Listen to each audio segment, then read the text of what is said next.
النقطة. الحمد لله يعني على النتيجة، قدر الله ما شاء فعل. نحب نبارك حق الغالية، سجل هدفين كله مبروك. احب اشيد اللاعبيني كانوا رجال داخل الملعب اللي هي سفري.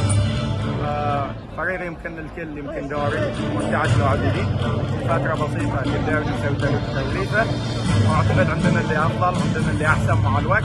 يمكن نقول اول اوفسايد حق الخلفية، علامة استفهام لو في الفار كان حقي ما يضيع، علامة استفهام على التحكيم شوي، الفاولات الغريبة اللي يعطونا الخلفية. ما نحط عذر، يستحقون الكاس، نقول هذا لنا ابطال لاعبيني جاهدوا وقاتلوا. ان شاء الله احنا هدفنا دوري، عندنا كاس ملك، ان شاء الله مع الوقت نكون اقوى وافضل.